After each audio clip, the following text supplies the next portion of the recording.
Assalamu alaikum, sir. Alaikum salam. How are you doing, everyone? I'm good, sir. How are you? I'm good. I'm good. Yeah. Sir, I just wanted to ask you that approximately how many quizzes will you take in this course? Uh, I have no idea. Probably 7 or 8. Okay, okay. Right. We And they will be announced or there'll be surprise quizzes?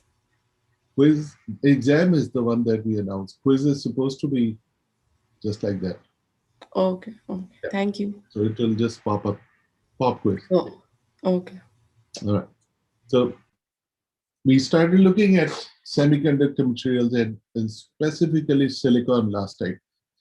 So we use silicon because it has, uh, yeah, all the semiconductors have uh, unique properties. We use them in the crystalline structure. Silicon became the material of choice because we could make an oxide very easily, and the oxide has totally different properties than silicon. Silicon is semiconducting. Silicon dioxide is very good insulator. So we use silicon dioxide to do two things. Either we cover the whole surface, use it as what we call as field oxide, or we use it as part of a transistor, the thing called gate oxide. A gate oxide is a very thin layer of an insulator. Basically, it protects. So there's source and drain, and we create channel. So it isolates, electrically isolates channel from the gate electrode. So and they both are oxide, but they both have slightly different way how we make them, and the quality of the oxide is also different. But that something has made silicon be the workhorse of semiconductor device industry.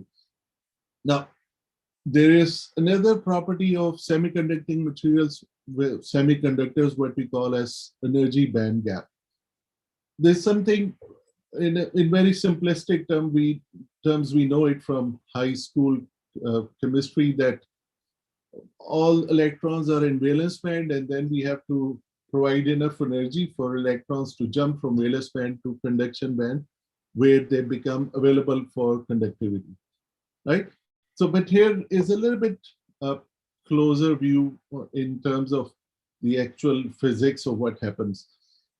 So, group 4 elements like silicon, they have 4 electrons in the outermost shell, right? So, if you break down the electronic configuration of silicon, we have 2 electrons in the first orbit, 8 in the second orbit, and then 4 in the third orbit, where we can take 4 more electrons, right? And the structure of diamond structure of silicon, we know that there each silicon makes 4 bonds with 4 other silicon atoms, and then they share those 4 electrons, and they each silicon then has 8 electrons in the outermost shell. Now, that bringing those atoms together is a process which is shown in these figures. The leftmost figure is showing that there are 2 electrons, so 2 atoms, which have their own electronic states. When they have in third outermost shell, they have 4 electrons, right? But when we bring them together, they have a thing where we call band splitting, a process where they start sharing electrons with each other, and we have, for 2 atoms, we have 2 n states. So if there are n states for 1 atom, we bring them together, so they have twice those states, so 2n states. But when they come really close, we have 6 n p states. Basically, there were 2 n p states, oh, sorry, 3 p states, but now they're double of that.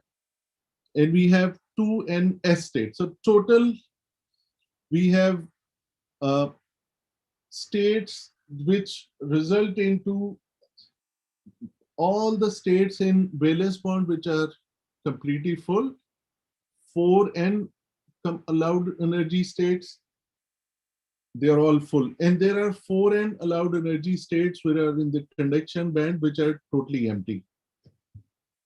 There's more physics, quantum mechanics kind of things into that, but the take-home message I want to teach here is that we have these two bands which split up. One is valence band, one is conduction band. And then there is empty space. So there are energy states which are forbidden. So there cannot be any electron in there.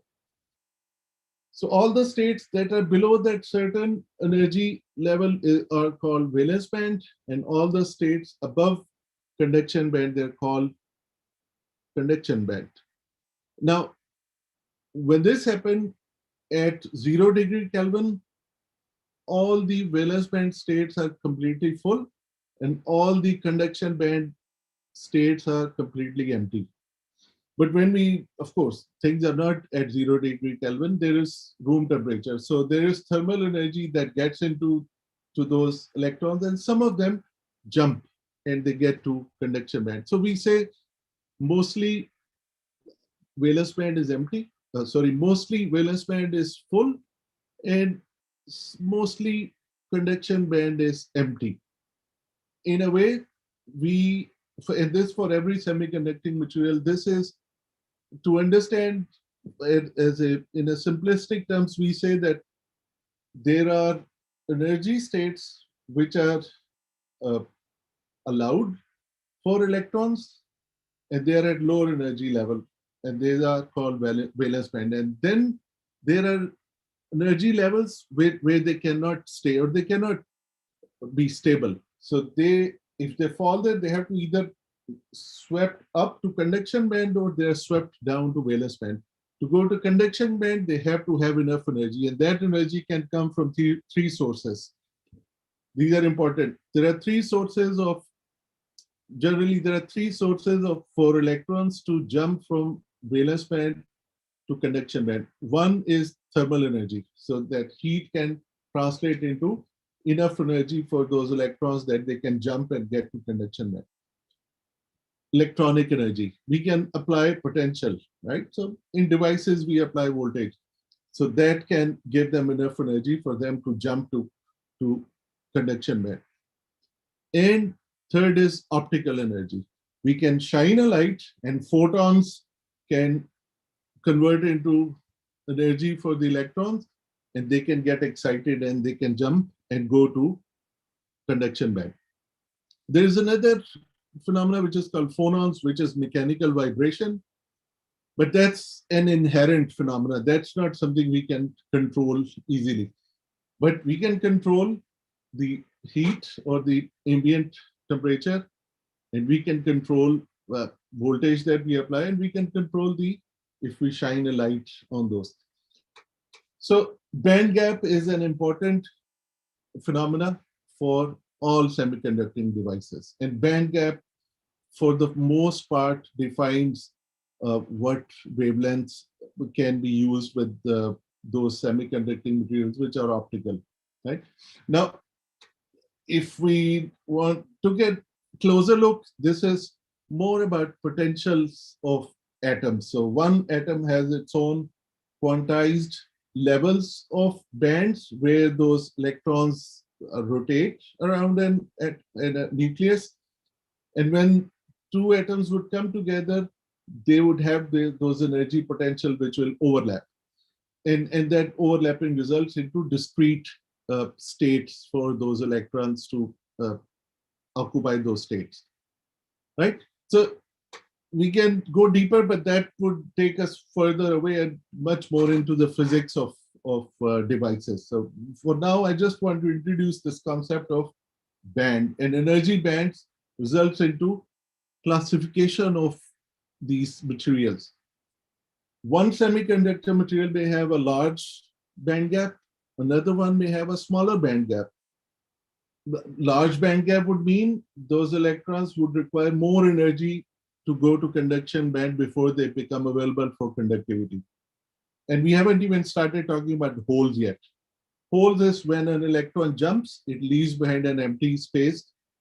We call that as hole. We call that as positive charge, and we treat it as a carrier. Now, These band gaps within semiconductor materials can be big or small. And it is a difference of energy level. So it is a measure of electron volts. So we measure band gaps in electron volts. Now, if we talk about conductors, good conductors, they don't have band gap, or their conduction band and valence band overlap, which means electrons in good conductors, they don't have to first have enough energy to become available. They are readily available. Or if you talk about insulators, insulators have very large band gap, which means that it is very hard to give enough energy for those electrons to jump or go all the way up to conduction band to be available for conductivity. So we treat all material, we can treat all materials in terms of band gap, right? So again, conductors would be where their band gap is very small or it overlaps, or the conduction band and valence band overlap. So hence there's no band gap. The wider the band gap, if it's too wide, that's an insulator. It is impossible, almost impossible for electrons to be able to jump. Of course, we apply enough potential or we make the material thin enough that we can have thing called tunneling. So those are special circumstances how we can, an insulator can break down and result into let the charge flow through it. All right. So a few things which are for silicon and they are for every material for that matter. For example, here on the right hand picture, it shows band gap for silicon, which is 1.12 electron volt. And for germanium, it's almost half. It's 0.67.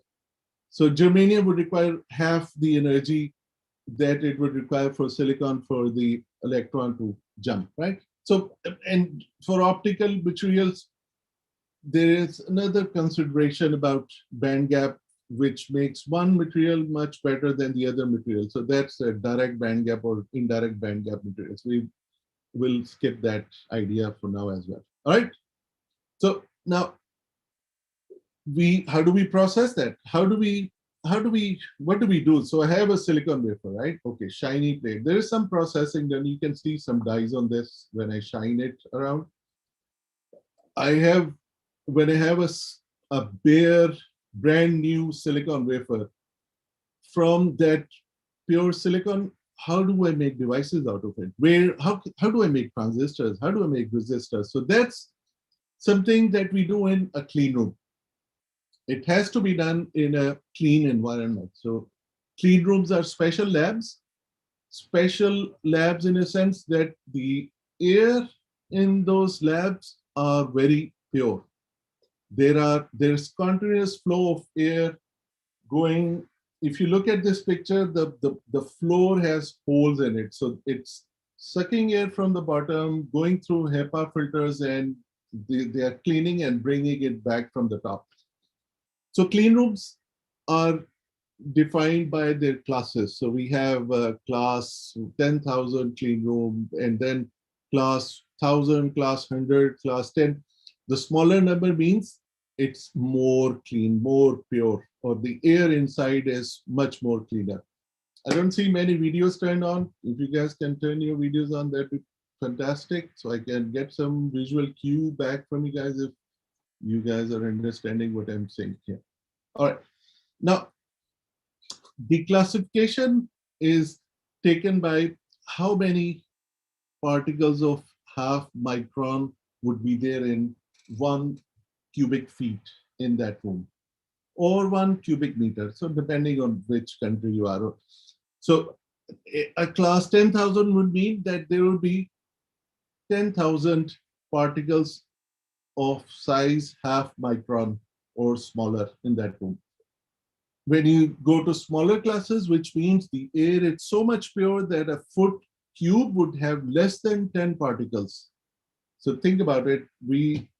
In our room, like there's sunlight coming in a slit in our bedroom or a drawing room, we see so many things floating around in that rays of light, right? That's not good for devices if we are to make silicon devices or semiconductor. But there's still some things you can do in your in a relatively clean environment, in your home even. There are small things we can still build. But when we talk about these modern devices, very small and really nanoscale features, yeah, we need to have class 10 or class 100 at least kind of clean room. Now, there is half micron particles and there is 5 micron particle also requirement. So you see that the requirement goes down and down. So ultimately, we don't want any dust particle in that environment. Can somebody think about it? What is the when we talk about such a small kind of particles floating around, what would be the number one source of contamination in such a clean room or in any environment? Can somebody guess what is the number one source of these kind of particle dust Sir, in dead skin cells? dead skin? Yeah, you're right. It's human. It's we who are source of the most of contamination at that scale. Dead skin, we are breathing, we are giving droplets out, very small droplets. Even if you're not, if you're just talking, we are always giving out droplets. Here, our hair fall, for a person like me, when I used to go into clean room, yeah, everybody has to cover their head. I had to cover my beard also. So I was, yeah, people like me would have to cover their face also, the whole thing inside before you go into the clean room. And of course, we cover every hair when we go inside, hair net. So there's a bunch of protective things. Why do we do that? Because this wafer is treated like a very, I don't know, with reverence. When you work on a wafer, when you work on your devices, there is, of course, processing cost that goes in. Hundreds of hours of hard work go into make that wafer. So we have to keep it very in the cassette. I would never hold a wafer in a clean room, in an actual wafer that would be there. So, and we use tweezers to hold them.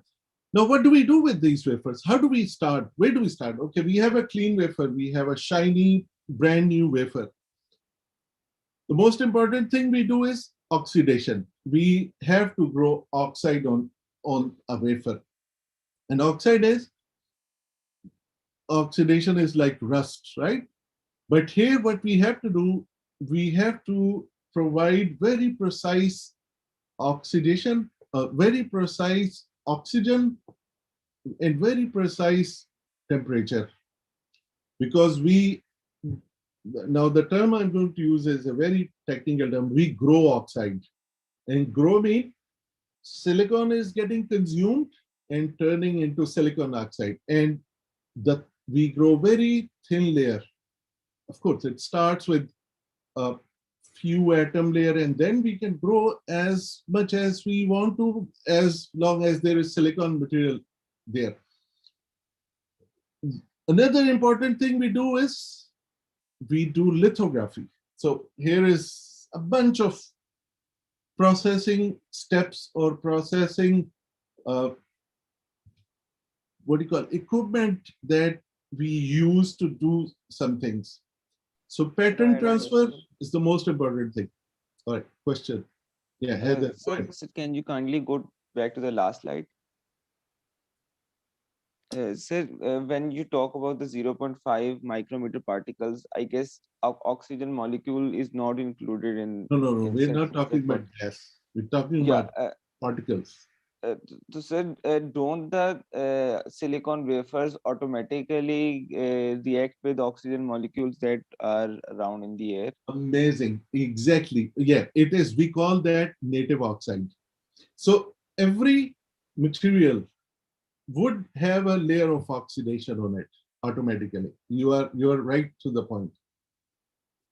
We do something about it. So we would never use a wafer as it is when we have to do a process. We have to remove native oxide when we are growing. When we are doing deliberate oxidation, we have to first remove that oxide, and we do it by putting a wafer into a solution of hydrofluoric acid. buffered hydrofluoric acid or diluted hydrofluoric acid, BHF, we call it BHF, buffered hydrofluoric acid. So that's how we would get rid of native oxide before we do oxidation. All right, Imran, go ahead. Sir, question. Yeah, go So, ahead. do we use robots to make these, or are they handmade right now? Do we do what? Do we use robots to make these? Oh, industry is all automated. Yeah, industry doesn't even, industry has big cassettes where there are 16-inch, you can't even hold 16-inch wafer with the hand. This is a 4-inch wafer that this guy is holding, or maybe 6-inch wafer in this picture from Leeds. These big wafers, those are automated robots which would put them in cassettes, just like this. This is a cassette, right? So they are bunch of, so they would pick one at a time, move, put it in the whatever supposed to be done. So those are, yeah, you're right. They are very sophisticated robots or robotic arms that do that. All right. So I'm coming up with new terminologies here. So stay with me. If you don't understand what I just said, stop me so I can go back and talk about that terminology. We have talked about oxidation. Now, the most important thing, they all are important. Another most important thing is this VLSI person who works on the circuit uses a CAD program to place transistor, resistors, and lines and all that, right? In a virtual world, make a VLSI circuit. Now that circuit needs to be transferred on this actual physical wafer. We do it by process, generally pattern transfer, right? More precisely, it's called lithography. Lithography is the same process that they use in printing, paper printing. You go to a paper printing press, you will see they have big plates that have designed whatever needs to be printed, like newspaper people, that runs in the machine, it gets the ink, then it comes in contact with paper, transfers the pattern, and then next paper and next paper. That's pattern transfer, and the process is lithography. Now, lithography has different forms. We will talk about, let's take a screenshot of this picture because we will revisit this picture many times. Right now, we have talked about oxidation. I want to talk about pattern transfer before we do anything else. Now, photolithography is a type of lithography in which we are using optical means. We are using a light bulb. Now, these light bulbs are very special because they emit only one wavelength or a very narrow range of wavelengths, generally UV, right? In the UV range. 465 nanometer was a range, we'll see, used to be long time ago, and then we have been pushing down the wavelength because the wavelength has direct relation to how small a feature can be made. Now, what is lithography? What is photolithography? You made a circuit, you made a design, and then that design cannot be transferred in one pattern transfer. Maybe in first pattern transfer, we have to make open a source window. Maybe in another pattern, we have to make a drain window, and the source and drain are parts of a transistor. Just stay with me. We'll talk about diode as well. So diode has a p-type material and n-type material next to each other, right? P-n junction, that's a diode. So maybe in first step, we have to, let me create a picture and we can go with that. So if I have to, I'm making a cross-section view. So a diode would be p-type material and n-type material, right? And connection to the outside world, right? That's how we make diode. What is the forward bias of a diode? When do we say it is forward bias for a diode? Anode is positive and cathode is negative. Anode is positive. Its p-type is connected to positive terminal and n-type is connected to negative terminal, right? And p-type is, we'll get to that. P-type is p-type doped side of semiconductor, an N-type dope. Now, I just made a sketch. Now, if I would have to make it, this would be in a wafer, and I'm showing you the cross section of a wafer. Wafer would have a pocket of P-type doping, and next to it would be N-type doping. I'm making this feature because this is, when we dope it, it's kind of a pit, kind of a, you dig something out. But we can consider it to be similar as a square shape, just to keep it simple. So in first go, I have to cover the whole thing and open a window here just to dope this material with P-type kind of dopant. And then I would have to, let me clear it and draw a little bit better picture. So this is my wafer, this silicon wafer that I'm bragging about. So first I would cover the whole thing with something, and I'll talk about what thing we do to cover. First, I would grow oxide for that matter. And this is silicon. I just write ox for oxide. So I would open one window, which would mean I will remove this whole thing here. So my dopants can go all the way to silicon. And they create a region of P-type area.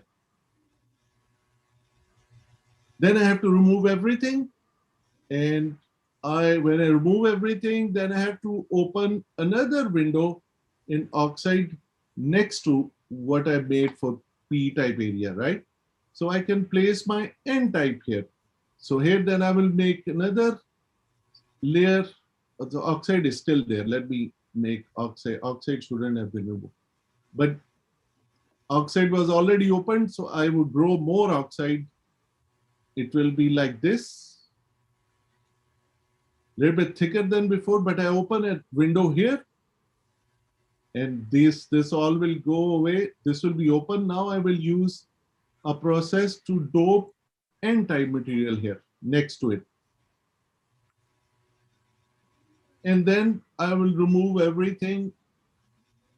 I will remove everything and I will grow a new oxide just so I can make connection to P-type and N-type region so my diode is available for whatever function I have to do. So now I will cover everything with oxide, and now I will make this kind of connection and give you connection to the outside world so you can do your forward bias or reverse bias, whatever you want to do. Right, so I put a voltage here. So you can now make connection. But this is cross section of this wafer that I'm showing, right? So there's multiple steps of lithography that needs to be done.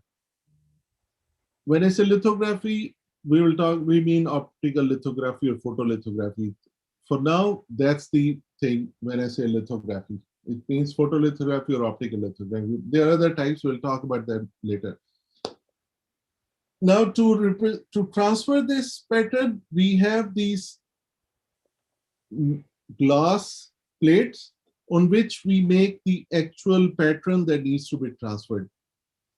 So we put the wafer below, we put this mask, which is a glass thing, and we shine the light. We shine the light, the shadow gets onto the wafer. The shadow will fall on the wafer and the pattern gets transferred. On the wafer, we coat it with a special material called photoresist. We'll talk about photoresist in very few minutes. But right now, stay with me up to this point, that we have masks that are glass plates which have the actual design of VLSI devices, whatever needs to be made. And we use lithography to transfer the pattern.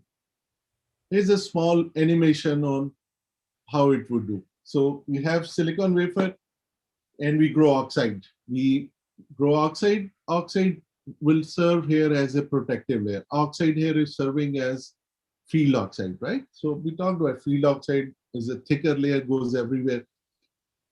I coat it with a material called photoresist. It says positive PR, positive photoresist. Now, let me give an example. Some of you may know there used to be cameras which had films in it. Anybody remembers that? Kodak, Fuji kind of camera. So Yes. that film was a roll, right? So we used to stretch it and put it and close it, and you take a picture and you have to move it forward, or it does automatically. So what happened in there was that film was photosensitive. If you would take it out, we used to say, oh, usko hawa lag gayi, right? Hawa lag gayi. It was not hawa, it was light exposure. They would get exposed. So the coating was light sensitive. When the aperture of the camera opens, it would transfer the image on that film. And film had a coating which was light sensitive. So whatever the color was there, that chemical would undergo some change. Photoresist is a similar thing. Photoresist is a solution which is sensitive to certain specific wavelengths. When it's exposed, that area which is exposed would wash away when you put it in a developer. Okay, so well, let's see what happens. So we can remove oxide on the other side, but on the front we put the mask. Now mask is that glass plate on which we have transferred the design, VLSI design, whatever was the electronic file. And now we shine light. Once we shine light through the masks, some regions are opaque, some regions are transparent. Wherever it's transparent, the photoresist would undergo chemical changes because of exposure to UV light. Are you guys with me so far? Right? Yes, Now, sir. Yes, sir. when that exposure happens, we remove the mask and we put the wafer into a solution called developer. That developer would remove the exposed area, and only the unexposed area will stay behind. So now the pattern is ready to be transferred on the wafer itself, right? Silicon and silicon dioxide is part of the wafer, and we coated it with PR. We coated it with photoresist. And now we can just etch silicon dioxide. And we do etching with, I told you, for buffered hydrofluoric acid, BHF. Diluted hydrofluoric acid. We know hydrochloric acid, right? We know sulfuric acid. So there's the HF also, buffered.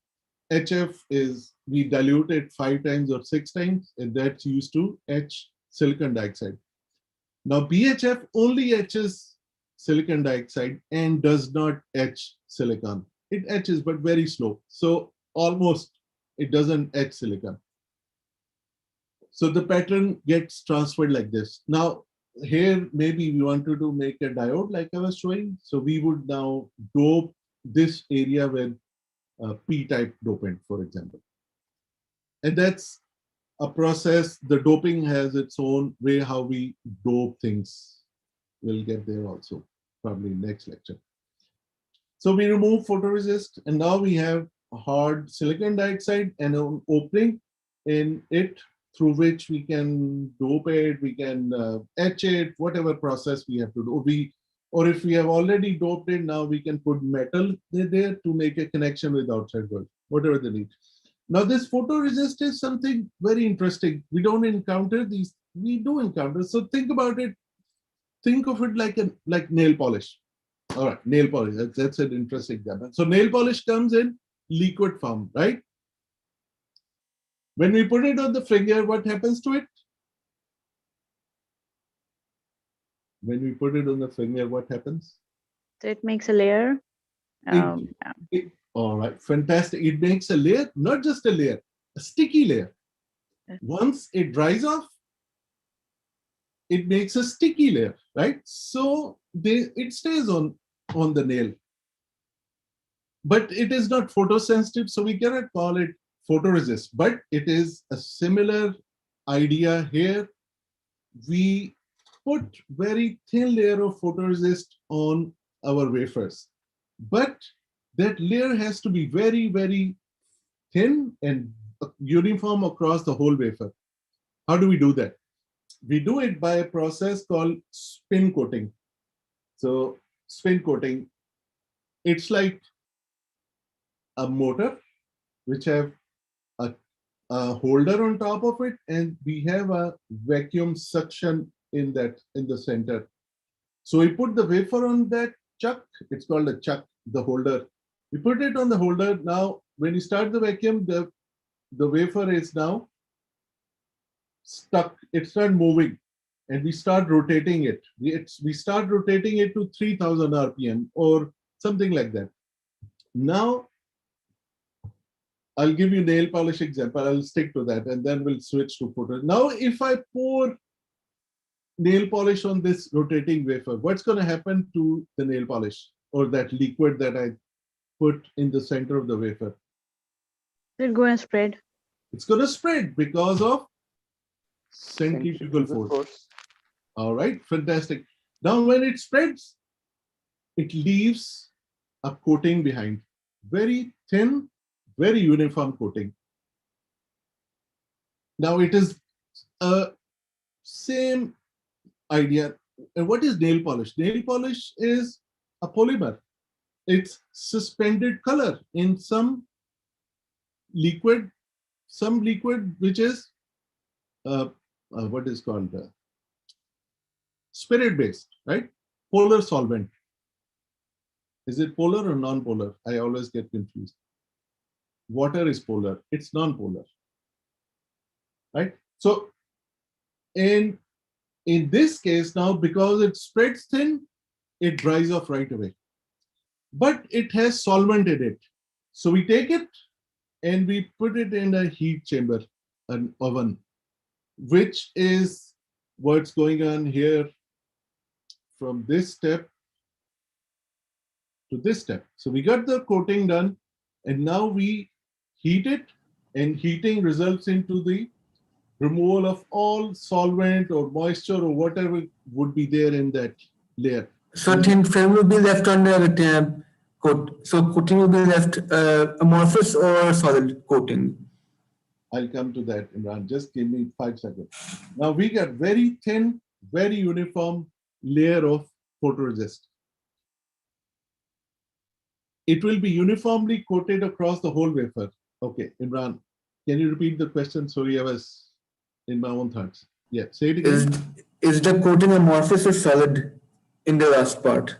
It's solid because when you put it on the wafer, it's still wet. It's still a bit sticky. When you put it in oven, it becomes hard. Now, okay, understood.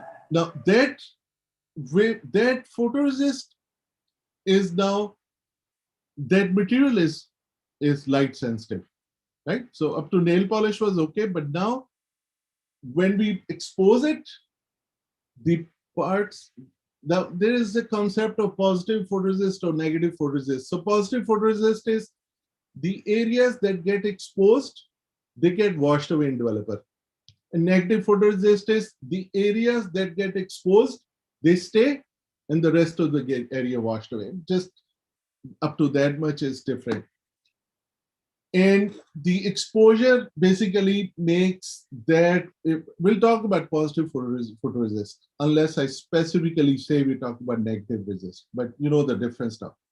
I'll show you an example also. When the light strikes, the exposed area undergoes chemical changes, which changes its solubility, right? So when we put it in developer, it washes away. So if you look on YouTube, spin coating photos, you'll find very interesting videos on actual process. So this is a process which is showing the photoresist flying away when it is poured on the wafer, right? Are you with me so far? This is Yes, sir. an important, yeah, go ahead. So it's uniformly distributed because it's continuously rotating. It's continuously rotating, yeah. So we have recipes of everything. Just like for cooking, we have recipes. For these things, we have recipes that to get, there are hundreds, I don't know, hundreds or tens of types of photoresist. And for every photoresist, we have recipe that if you want to get 0.5 micron thickness, you rotate it at 3000 RPM for 30 seconds. Or if you want to do 1 micron thickness, you rotate it for 2000 RPM for 50 seconds. So we have exact times for how long we have to rotate it and then how long we have to bake it, right? So I've used this word recipe. For all the processes that we'll talk about, we have well-established recipes to get whatever goal we want to achieve, right? Now, I've quoted it, and what we do is then, on the right-hand side, it's showing that if it was a positive resist, then the exposed area is going away. If it was negative resist, the exposed area is staying and unexposed is being washed away, right? On the left-hand side is showing that when UV strikes, some of it gets reflected, a lot of it gets absorbed. So we have very precise recipes on what wavelengths we are using and what is the power of that lamp that's getting to the mask and to the wafer. Because when those light bulbs, when they get old, they start giving less power. So we have a way of calibrating exactly how much power is getting there. And we use a very special machine to do this process. We call it mask aligner. Mask aligner for the simple reason that it's always more than one mask that needs to be used to get to the design. Even for a diode, we need to have at least maybe 3 masks. One mask to open a window for P-type doping, another mask to open an N-type doping, and the second mask has to be precisely aligned with the feature that we made in previous steps. And then the third mask would be probably to make the connection with the outside world. So we call that machine mask aligner, where we will use mask. So just on the top of the head, a few years ago, I looked up that mask set for Intel Pentium was, I think its cost was $2 million, because for those multi-layered chips, they would have as many as probably 40 masks involved in the whole processing of and each mask has to be perfectly aligned that nanoscale features that have been made before in the previous step. All right. Now, photoresist, photolithography, I can imagine you may have questions about it, and we'll be happy to discuss, because nailing down the idea of lithography is important. We do all the processes after a lithography step. There will be always a lithography step involved before a major step is done. Before we etch a window for N-type doping, we etch a window for P-type doping, we open a window for just etching. So there'll always be lithography involved. So again, if I were to recap, we have a mask set, which are glass plates. So if I'm using a 4-inch wafer, which is a circular 4-inch, I would have a glass plate, which is 5-inch by 5-inch. It's a square plate. It's sometimes 4-inch by 4-inch as well, because we are always leaving some area on the periphery where we are not making any devices. So, and that mask set will help me transfer the design on the photoresist. And we apply photoresist, we align the mask, we expose it with UV, we take the chip out, we develop it in developer that would remove photoresist, and then we'll have our pattern in that thin polymeric film. And then we either, here it says we etch oxide to do whatever we want to do. All right, so how do we make masks? So somebody made a an IC integrated chip design on a CAD system, right? VLSI people. Now we have a machine which is called pattern generator that would take it and generate a pattern and make a big, it will blow it up 10 times, make it 10 times reticle. It's like photocopying. You guys all have done photocopying in some stage, right? So photocopy, we can enlarge things. In photocopy, we can make microcopy, right?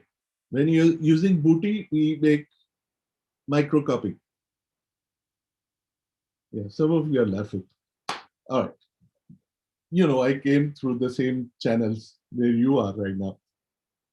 Now, some observation, if you enlarge an image, the resolution goes bad. But when we make microcopy, resolution is always better than the bigger thing, right? You agree on this?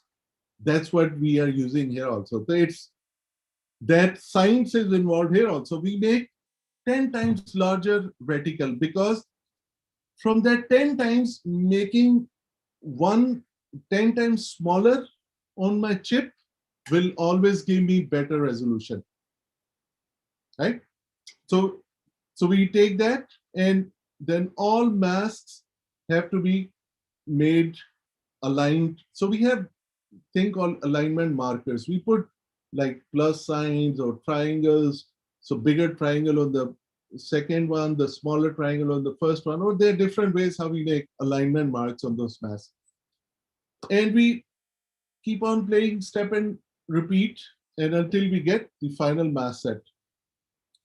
And they would have for three types of lithography that we do. One is that we put the mask right on top of very close to a wafer, and we take it away, we move it. So instead of making the pattern on the whole wafer in one go, we make some part, then we move out, then move the wafer, then we make another part, we go. So it's called step and repeat. They're mask made for that. They're mask made where we would have mask in contact with the wafer. That would be contact printing. That would have same size what we desire in the final outcome. Or then the third type would be proximity or projection printing, where we can make it, I don't know, 10 times smaller, 5 times smaller, depending on the equipment and depending on the technology there in that fab, in that clean room, right? So then, but the idea is that we use a pattern generator to write those masks. Now, some things should be clearly evident that with optical lithography, we can, because our mask is there and it is not touching the wafer, we can use it for many, many, many wafers. Just have to turn on light and expose it. So it's repeatable, cheap, reliable. When you say high throughput, that means that in one go, we can project the whole wafer, the whole 16-inch wafer for that matter. Although we don't do that, up to 4-inch or 6-inch wafer is doable because when you are close to the periphery, the light may not be exactly in focus. With optical, yeah.